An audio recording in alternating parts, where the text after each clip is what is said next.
Hi, friends. I hope you are having a wonderful day today. Oh, look at little undressing. I'm taking my robe off. Oh, just kidding. I need to tie it. My name is BaileySarian, and I'd like to welcome you to the Library of Dark History. This is a safe space for all the curious cats out there who are like, hey, is history really as boring as it seemed in school? Oh, nay, nay. This is where we can learn together about all the dark, mysterious, and dramatic stories we never learned in school. Or maybe you did learn in school, because I know I sure did not. What about you, Joan? Joan, if you don't know, is my bird. Joan Crowford. You get it? She's a crow. Oh, she's dressed up. That's so cute. You came ready today, Joan. Are you delivering newspapers? That's so cute. You got a little hat on? Joan, you are just adorable. So usually I like to kind of tell you how I get to a certain topic. Today's episode is, we're going to relate with it so much because it goes with today, like spot on. Think about how Google works. When you Google something like global warming, you and I will get completely different results. Yes, if you did not know that. It is an algorithm that tells us what they think we will like, right? What we're reading. And this algorithm tells us, I don't know, just assumes this is what you're going to want to see. This is what you're going to want to read. I don't know. It gets really confusing, right? Long story short, what I'm getting at is that Google and the internet is filled with correct information where you can learn a lot of stuff, but actually there's a ton of misinformation online. I know, shocker. Whoa. Misinformation? Whoa. What if I told you there was a time when people who sensationalized things were so dedicated to the idea of shocking people that they started printing misinformation just to sell papers? I know, you're probably like, yeah, no shit. And what if I told you there was a point in time where misinformation started a whole ass war? Like guns and bombs and a real war. Oh yeah. Let me tell you, today's story is about a point in time known as yellow journalism. And at the front of the story are the two men whose war, both on the page and in real life, led to lies being embraced, even today, as a business model. Yeah. So you know all the misinformation we're constantly reading and seeing to this day? It started somewhere, and that's what we're going to talk about. Let me open up my book so we can get right into it. I found the correct chapter. Today we are going to be learning about, I already said it, yellow journalism. Okay. Our story begins with a man named Joseph Pulitzer. As in Mr. Pulitzer Prize? ? Yeah, that guy. Joseph was born on April 10th, 1847 in Moscow, Hungary. But he grew up in Budapest. Where the hell is Budapest, you're probably wondering? That's a great question. Let's show a map. Oh, if you're listening on the podcast, then you're not going to see the map. But he grew up in Budapest. His father, his name was Philip. He was a really successful grain merchant and gave Joseph a pretty good upbringing that allowed him to attend a number of good schools where he learned to speak French and German. Oh, cool. So things were really good for the Pulitzer family for a while. But when Joseph was just 11 years old, his dad suddenly died. Joseph had 9 brothers and sisters that his mom was busy taking care of, so she was unable to keep up with the family grain business. So over the next few years, the business goes bankrupt, which sends the whole family into poverty. Now, it goes on like this for a few years, and to make matters worse, most of Joseph's brothers and sisters start dying one by one from tuberculosis or consumption. Anyways, tuberculosis was just super normal in the 1800s, you know? So sad, but bye. Yeah. Joseph got a glimpse into his future, and he did not like what he was seeing. You see, when Joseph turned 17 years old, he decides it's time to start making something of himself by joining the military. And Joseph finds out about this program where the United States recruits soldiers from overseas to fight in the Civil War. When you signed up, you would get a huge recruitment bonus, as well as a free boat ride to the United States. Sign me up. This was just the thing Joseph wanted or needed to reinvent himself. So, even though he didn't know how to speak English, he immediately signed up and got on a boat headed straight to the United States. Joseph was only in the military for about a year, but while he was stationed in New York, he met a lot of other European immigrants. They told him all these cool stories about the city of St. Louis, which was apparently the place to be for immigrants in the 1800s. So when the Civil War ends, Joseph hitches a ride on the freight train and starts his new life in St. Louis. Once he arrives in St. Louis, Joseph works a lot of odd jobs and just trying to make an honest living. But it's really hard for him to find work as an immigrant, especially since he doesn't speak English very well. So to get better at English, he decides to go find people playing chess outside of a library in St. Louis, and he would do this whole play-by-play commentary thing for the entire match. So in 1868, he's doing his whole chess commentator act, and one of the men is actually really amused by it. He tells Joseph that he really likes his attention to detail and wants to offer him a job. "You want a job, man?" It turns out this man was none other than Carl Schurz. I know, crickets. Who's Carl Schurz? I don't know. The editor of the Westliche Post, which was the biggest German newspaper in St. Louis. I know, random. St. Louis, German newspaper. Oh, because there's a lot of immigrants there. It makes sense at the time, but looking back now, it's like, what the fuck? Joseph is only 21 years old and doesn't really know anything about journalism, but he's thrilled for the opportunity to make something of himself. So he accepts the job offer from Carl, and it turns out Joseph's a real natural when it comes to the press, because his journalism career just skyrockets. For 4 years, Joseph works for the Westliche Post and eventually becomes the managing editor. And it doesn't take much longer for him to work his way up to owner. In 1870... Isn't that funny? Like back in the day, you could literally be like, "I don't speak any English," and then next thing you know, boom, you're owner. Wow. Cool. In 1876, Joseph is now 29 years old, and he decides to sell his stake in the Westliche Press. He wanted to break into more mainstream journalism. Now, over the next few years, Joseph gets involved with another paper, and that paper becomes so successful, he decides to buy another newspaper. To make a long story short, he merges them both together. I mean, he's hopping around making a name for himself just everywhere he goes. And it's during this time that Joseph becomes known as one of the titans of journalism. This level of success makes Joseph so rich that he decides to buy his own newspaper in 1883. Now, this paper would eventually have a lot of influence, enough influence to start a war. And this newspaper's name, well, it was called the New York World. So what made the New York World different from all the other newspapers in the 1800s? Well, the biggest thing that set old Joseph apart was that he wanted his paper to be more accessible to the working class. Under Joseph Pulitzer, the mandate was to focus almost exclusively on stories about crime, corrupt governments, and most of all, murder. Joseph and his team would report on every single murder story they could find in the city, providing first-hand accounts of crime scenes and emotional testimony about the victims of these crimes. Not only was his focus on the working class a new thing, Joseph had this revolutionary idea to make sure that all of these stories would be told from the perspective of the reporter. Now, this filled the stories not just with facts and figures, but with feelings as well. Feelings were so new. When there was a story about a labor protest downtown, Joseph wanted readers to know what the air smelled like. Very important, painting the picture. If there was a story about a corrupt politician, he would write about the type of suit the man was wearing. Again, just very new, very new. So, in a way, Joseph invented the concept of sensationalizing the news. But Joseph didn't see it that way. He always considered what he did a public service. And in the early days, he would go out of his way to say his work as a journalist was never about money. And to prove it wasn't about money, Joseph's papers only cost about 2 cents. He wanted to make sure that everybody could afford the news.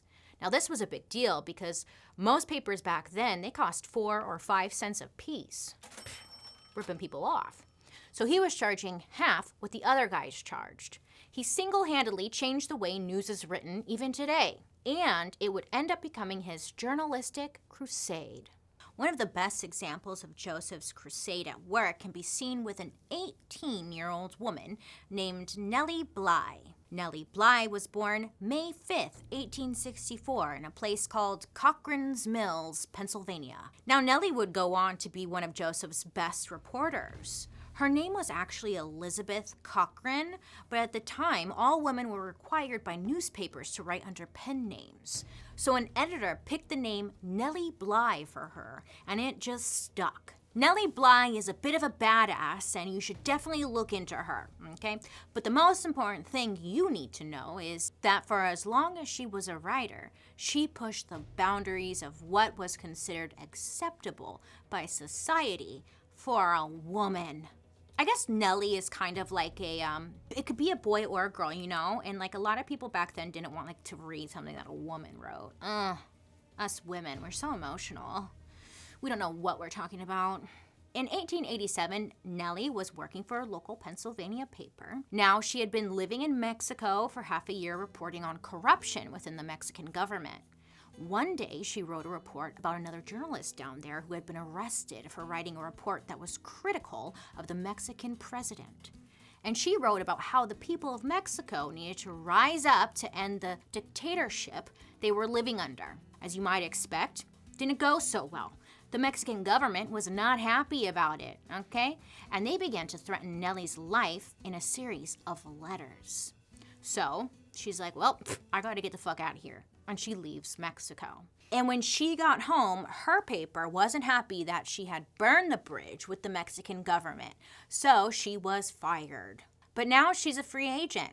Nellie had heard about the New York world, and she had a deep respect for Joseph as a journalist.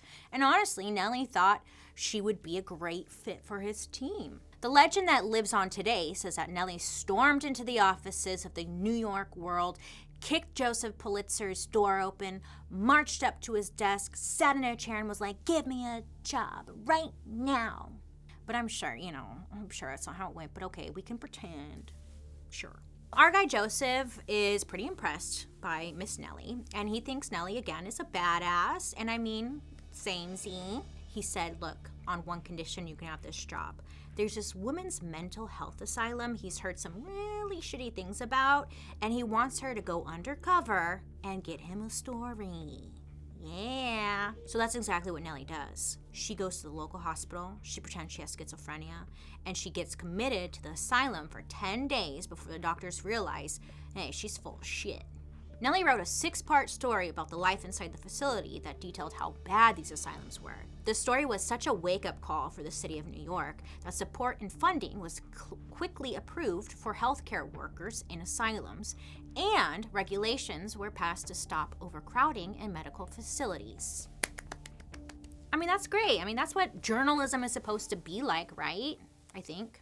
Yeah. And this was the kind of journalism the New York World became known for. Hard-hitting, honest, and personal storytelling. And I mean, none of this really sounds all that bad, right? Correct? It always starts off good, you know? So how did Joseph end up becoming known today as one of the people who led the United States into starting a whole ass war and shifting the art of journalism as we know it? Well, that, my friends, is a very complicated story that involves a man who loved Joseph's storytelling style, but ended up taking it and adding one key little ingredient to the mix: lies. And that man, his name is William Randolph Hearst. Oh my God, have you guys been to Hearst Castle? It's super great. Hearst isn't that great, but the castle, have you been there? It's beautiful. I was ready to move in. And yes, this is the same guy that Citizen Kane is based off of. That movie, that's a movie, right? Mm-hmm. It's so old. I mean, no one's seen that.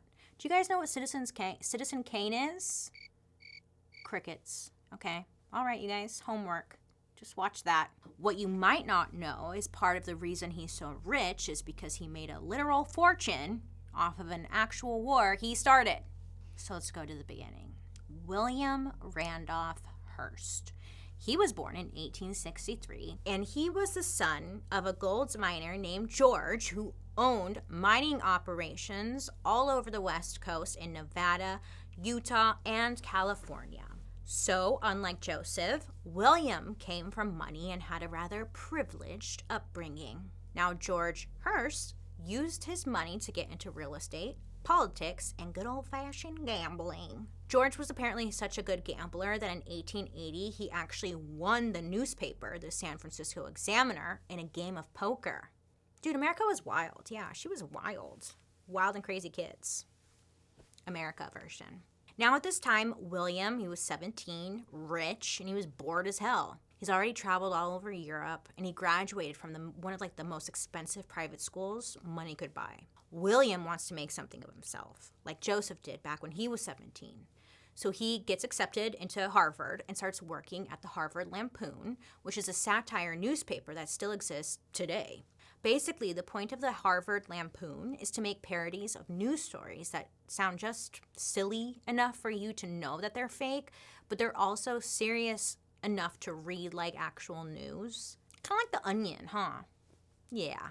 By all accounts, William is pretty good at writing these parodies, but it doesn't last because he ends up getting expelled from Harvard. We don't know the full story there, but rumor has it William was quite fond of drinking and skipped class one too many times to party with showgirls in New York and California. His biography calls him a California maverick, but it honestly just sounds like he was like a little trust fund brat. Which he was, I guess. I don't know, allegedly. I wasn't there. He seems like it. But the most important thing that happens during William's party boy years is he discovers a newspaper called the New York World. This newspaper, and especially Joseph Pulitzer's writing, rock William's world. All these easy-to-read stories, love it. And it was like the most successful paper in New York City. I love it even more.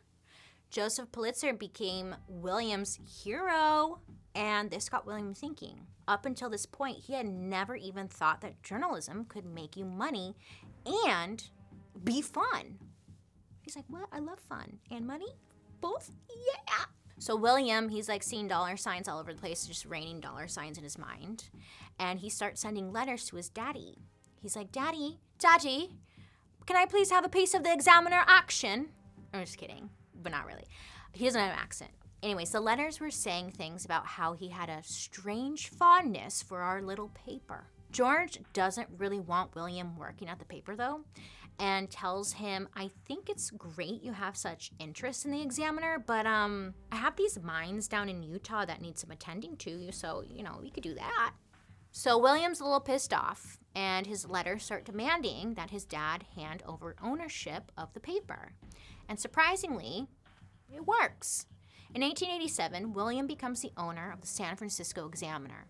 And because of his love for the New York World, William decides to run the Examiner the exact same way. You see, William was only 24 when he took over the Examiner, so since it was one of the worst performing newspapers, maybe George was like, yeah, you could fucking have it, it's failing anyways, But from day one, William promised the entire staff that he was going to single-handedly turn the paper around in both circulation and reputation.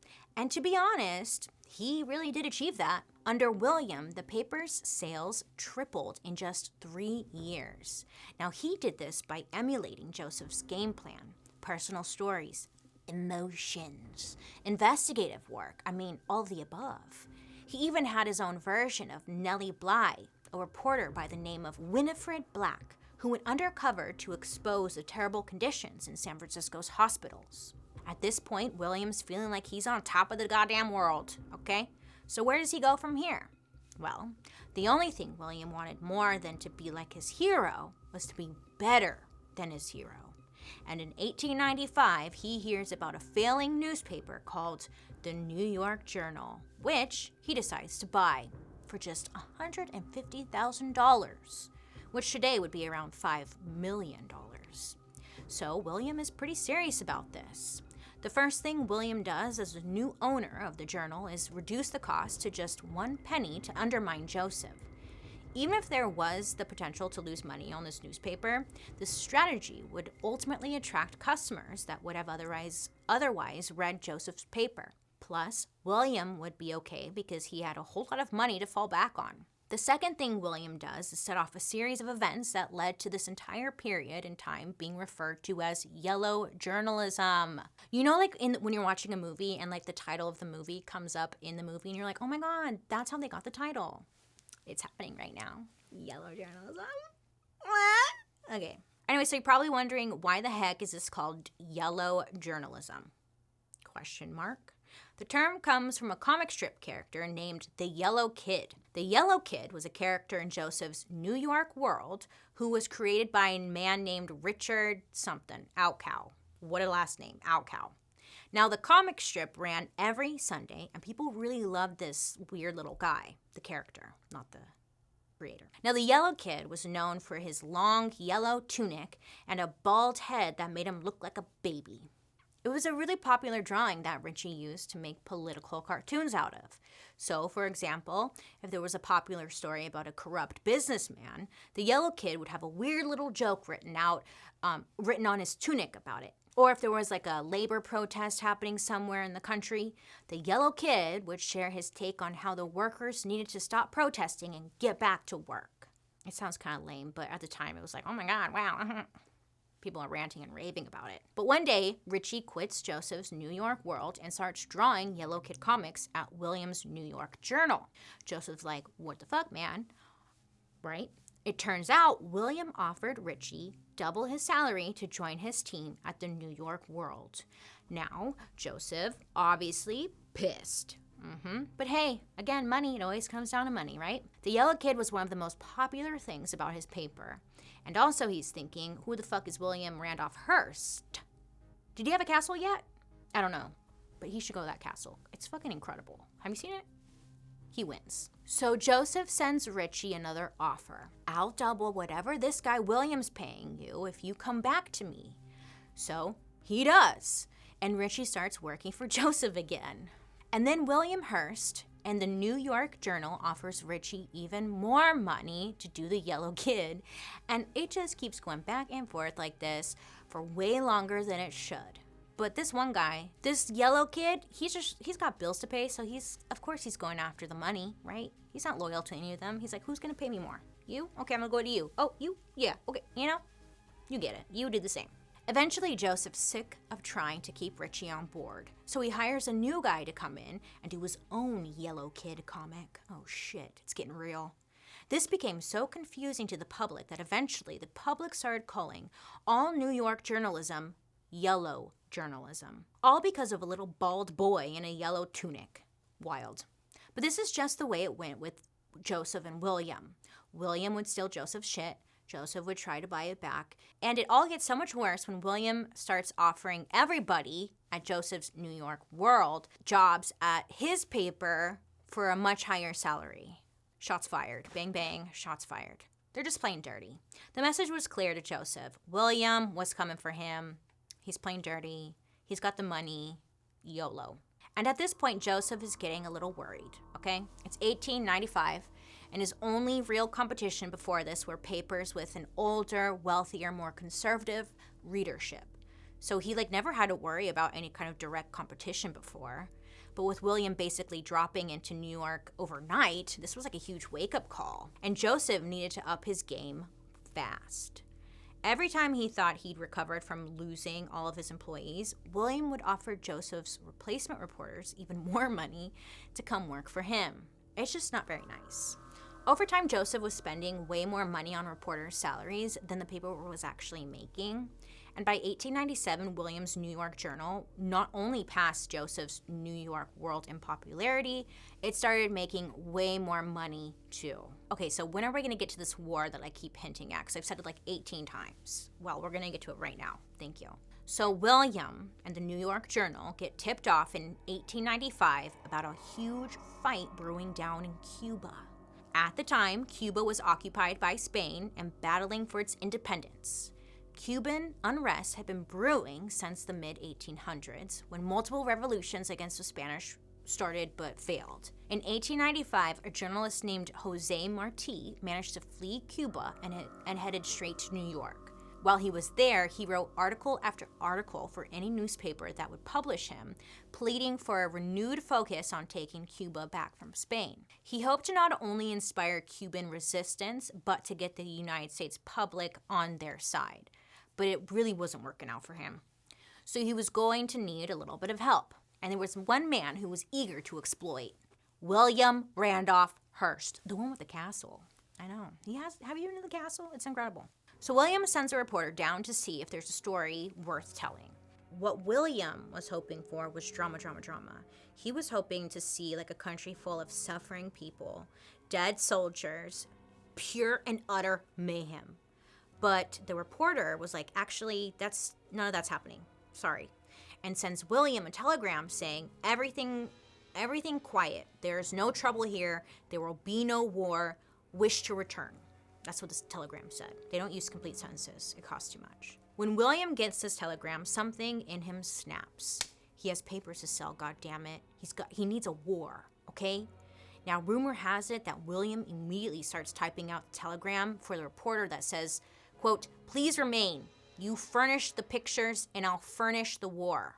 Now, most historians aren't really all that sure if William actually wrote the, quote, furnish the war telegram. But whether he did or not, the whole next part of the story shows us that this is definitely how William's mind was working at the time. William had things in motion to break this huge story, but he felt the story wasn't interesting enough to garner the support of the United States public.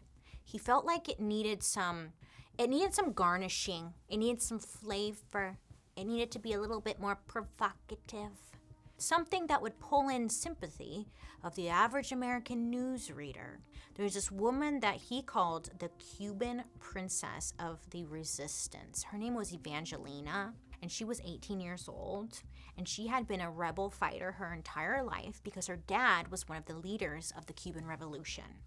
Now, she was already famous in the United States because William and the New York Journal ran a series of articles about her, framing the story as a teenage girl fighting for her life and her country.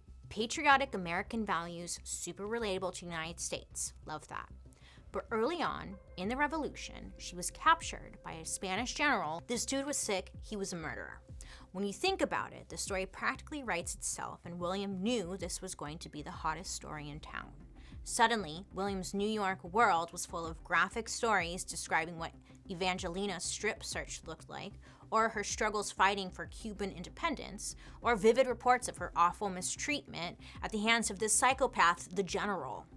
I would say his name, but I'm really struggling. There was just one tiny little problem with these stories. None of it was actually true. You see, writers for the journal were given the mandate by William that the story mattered more than the truth, and so editorials would be written that made all of this shit up. But there wasn't really a standard at the time for labeling these kinds of stories as opinion pieces. Everything in the paper was taken very seriously and as a fact. So the United States public starts believing everything that they're reading about Evangelina's horrible mistreatment. And as the stories become more and more sensational, more and more people buy William's paper. You know, it's like freaking you want to know what's going to happen. William was officially in the Cuban war business, and baby, business was a boomin'. Business was so good, in fact, that William decides to up his game and actually use the journal to fund a rescue mission for Evangelina. He saw this as an opportunity to basically create the victory to end all victories against Joseph Pulitzer and the New York world. Not only was he going to insert himself into the story, he was going to make sure that when anybody thought of the name Evangelina, they thought about how William Randolph Hearst and his paper had rescued her. Here's how the insane rescue plan for Evangelina went down. First, William would send a reporter named Carl Decker down to Cuba with the instructions to meet up with a few double agents he also had working for the general. These spies would then give Carl the layout of the jail Evangelina was being held in. Now, these plans showed that Evangelina's cell didn't actually have a roof. It had just metal bars. So Carl could sneak onto the roof of the jail and access the cell by removing the bars and putting down a small ladder for Evangelina. Bada bing, bada boom, it was a perfect plan. Except the fact that there were 11 other prisoners in the same cell, and William did not want any witnesses. But Carl had a plan for that too. Carl. Carl sends a local to go visit Evangelina and give her a bag of candy that was laced with drugs. Oh yes, this sounds fake, but it's not fake. So the plan is for Evangelina to share all of her candy with the cellmates. So the cellmates are going to do some drugs, and then they're going to go mimis, aka bed. Meanwhile, Carl's on the roof this whole time, just waiting for Evangelina to give him the signal. He can see all the guards down the hall, standing watch, but none of them are focused on Evangelina's cell. Now this is the really crazy part. For many reasons, Carl takes out a hacksaw and starts sawing through the metal bars. He had originally planned to use acid on the bars, which makes way more sense. Does it? I don't know. But for reasons that really aren't all that clear, Carl's up here with the fucking hacksaw. Great. Now, to nobody's surprise, cutting through metal bars takes a long time, and eventually the guards arrive. So Carl has to stop and heads back to the hotel. So the next night, Carl goes back, and he does it all over again, and actually saws through the metal bars this time. He lowers the ladder to Evangelina, and they successfully escape. Then he gives her some fake citizenship papers, and they both hightail it to New York. And the day Evangelina arrives in New York, surprise, surprise, the Journal is ready to publish its new front page story with the headline, Evangelina Rescued by the Journal. An American newspaper accomplishes at single stroke what the red tape of diplomacy failed utterly to bring about in many months. That's quite the title. So William literally starts parading Evangelina up and down New York City, publicity appearances, fancy dinners. I mean, he's like, look, I saved her. You know, he even sets up a ball in her honor and she ends up meeting the president. Yeah, now this was William's victory lap, and he was going to milk every frickin' moment of it. Because believe it or not, our little trust fund baby, he may have saved a life. Meanwhile, Joseph Pulitzer, this man over here, he's heartbroken. He is broken. He had been sick for a long time. He's nearly blind, and he's suffering from something called acute noise sensitivity. What is that? I don't know. These were things he'd been dealing with since he was a kid, but his condition was so bad, Joseph couldn't even go to his office at the New York World anymore, and he started doing all of his editorial work from home. And then Joseph gets diagnosed with clinical depression. Plus, Joseph and his paper are bleeding cash. I mean, let's face it, our guy, he's just at a rock bottom, okay? It's over, baby. It's fucking over. So, he decides to give William and the New York Journal a taste of their own medicine. Oh, he's ready to play dirty, bitch. Two can play this game. So, while the entire Evangelina story is happening, editorials are being written in the World directly disputing any story about Evangelina published by the Journal. So, if the Journal wrote that Evangelina's cell was dirty, the World would publish that, oh, nay, it was actually quite clean.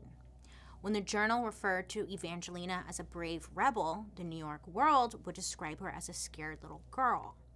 Other stories called her a temptress, who deserved whatever the general did to her. It's not fully clear when old Joseph Pulitzer gave up any sense of journalistic integrity, but by the time this pissing match was at full steam, all of that had gone out the door. Well, his feelings are hurt. When a man's ego is damaged, let me tell you, it's not a good thing, babe. Nothing good comes from that. Exhibit A. But let's not forget about Cuba. At this time, the revolution has heated up big time, and it's about to reach a breaking point.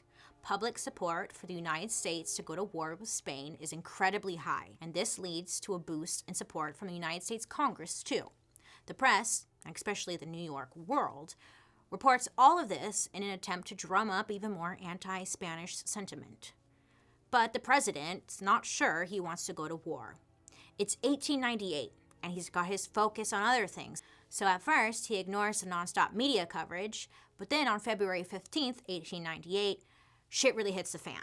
It's a quiet evening on February 15th, 1898.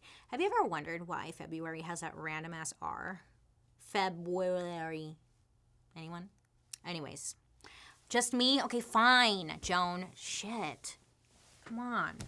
It's a dark story. Can't I wonder about a damn R? Jesus. Anyway, so February 15th, 1898, a ship called the USS Maine has been sent to Cuba to retrieve United States citizens due to the growing possibility of war.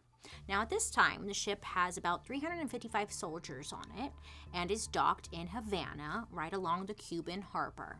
Most of the soldiers are sound asleep, ready to wake up bright and early to go save some American lives. And then at 9:40 p.m., the United States of Maine explodes. Bitch. Drama. Instantly killing 261 men before the ship begins sinking into the harbor. What? Now get this. To this day, nobody knows why the USS Maine exploded. What? Yeah. How? I don't know. They didn't want to solve that mystery, did they?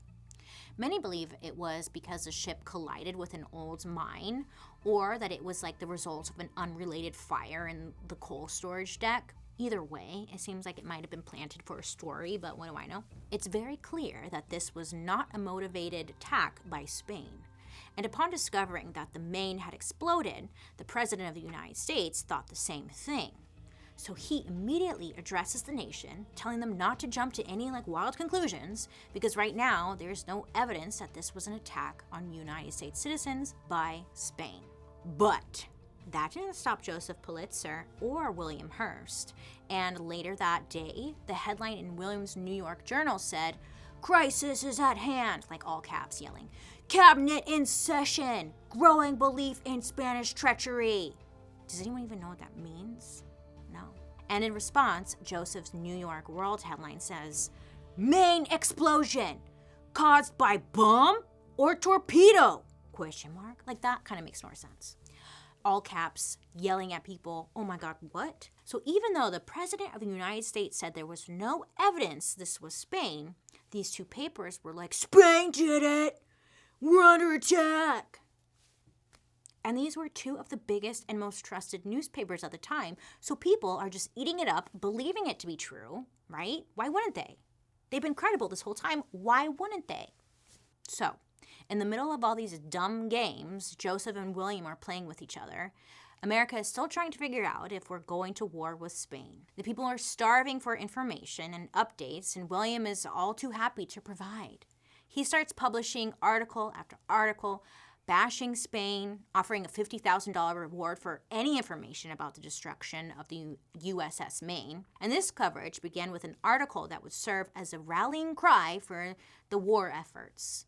This headline read simply, again, all caps, "Remember the Maine, to hell with Spain." Oh, catchy. Yeah, it was a huge hit, this phrase. Yeah, it caught on all over the country. People love a rhyme. They love that shit. Basically, it was going viral before that was even a thing, The warmongering gets to a point where the president can't ignore it anymore. Most of the United States allies in Europe warn the president, do not intervene. Spain is an ally. But the public and congressional support is too loud for the president to avoid. Plus, he wanted to get reelected. So he issues a statement demanding Spain pull out of Cuba. But Spain, no response, see. Not available. So the president declares war against Spain on April 20th, 1898. Oh, 420. William Randolph Hearst had wanted a war, and now he had straight up invented a motherfucking war. He didn't invent, he manifested. He manifested that war. William had been fighting two wars in the age of yellow journalism. The first was the Spanish-American War, but the other one was the War of Information, which he waged against old Joseph Pulitzer. And in a way, he won the first war, but the second one was a bit of a tie. Because even though William ended up getting exactly what he wanted, Joseph started to realize he'd done bad and had to make it right with the world. So the Spanish-American War ends. Sales are plummeting for both the New York World and the New York Journal. Without a war to hype up, nobody really gives a shit about their papers. So Joseph decided to bring his reporting back to its roots and starts publishing stories about government corruption and murder and a way to appeal to the working class again. After selling off the World a few years later, he establishes a fund that eventually leads to the creation of two of journalism's most famous institutions, the Pulitzer Prize and the Columbia School of Journalism. In 1911, shortly after Joseph established the fund, he died at the age of 64. So after all this, you would assume that William hated Joseph. But believe it or not, Joseph Pulitzer was still William's hero. After he died, William actually wrote a eulogy in the New York Times for Joseph that said, quote, "In his death, journalism has lost a leader. The people have lost a champion, and the nation has lost a valuable citizen. After Joseph's death, William keeps plugging away for another 40 years. He started investing in newspapers and publishing houses across the entire planet, and his brand of sensationalized journalism quickly spread all over the place. And even though his feud with Joseph was over, his whole plot to control all the messaging in the media was just getting started. By the time he died in 1951, William had a vast corporation called HEARST Communications that owned radio stations, movie studios, and countless other media outlets. He even had a freaking castle. Did you know about the castle? Have I mentioned the castle? You gotta go there. It's stunning. At one point, he owned Cosmopolitan, Good Housekeeping, the Washington Times, and he even invested in a few movie studios. For those studios, he produced newsreels that would play before movies in the 1940s, which means that William also had his hands in wartime propaganda. And I mean, when you think about it, Hearst Communications provided the blueprint for what we see today in companies like News Corp, Turner Broadcasting, or Disney. There are striking similarities to the way news is consumed today with the frequency at which both the New York World and the New York Journal were being updated. I mean, there were the morning editions, the afternoon and the evening editions, even a late edition for special breaking stories. A direct line can be drawn from this story to the rise of 24/7 news channels becoming impossible to ignore.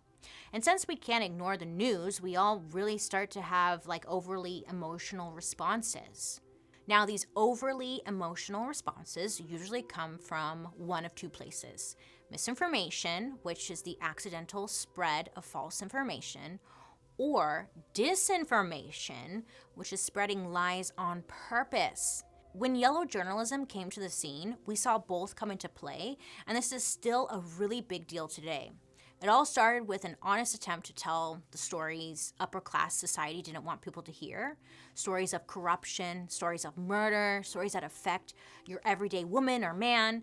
But because of the people like William Hearst, it led to sensationalizing stories that didn't even need to be sensationalized, just to create a narrative that would sell newspapers. It's all about money. Money, money, money, money, money, money. And later on, even more people with dollar signs in their eyes would see an opportunity in that kind of storytelling, aka clickbait. Anyways, that was a journey. Have you been to Hearst Castle? Let me know down below. Thoughts? Joan, tell me about it. What are you thinking right now? Are you overwhelmed? Same see. Moral of the story is nothing's safe. Everything sucks. Okay? Am I right? High five. Okay. Thank you, everyone, for sitting down with me and learning about more awful shit. Am I right?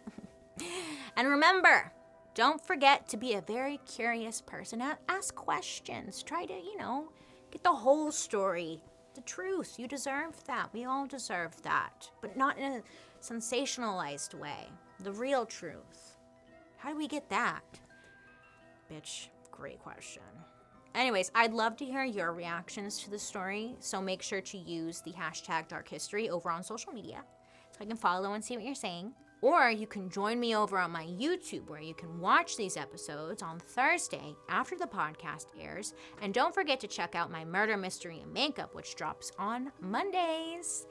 I hope you have a wonderful rest of your day. You make good choices, and I'll be talking to you next week. Bye! Dark History is an Audio Boom original, okay? This podcast is executive produced by me, BaileySarian, Kim Jacobs, Dunya McNeely from 3 Arts, Justin Cummins, and Claire Turner from Wheelhouse DNA. Produced by Lexi Kiven. Research provided by Ramona Kivett. Writers, Jed Bookout, Joey Scavuzzo, Kim Yagid, and me, BaileySarian. And I'm your host, BaileySarian. Can I get a free trip to Hearst Castle? I promote them nonstop throughout this episode. I just feel like I should get some kind of free tour. Okay? Even though he's a bad guy, I just would really like that. Have you been there? It's incredible. It's incredible. Goodbye.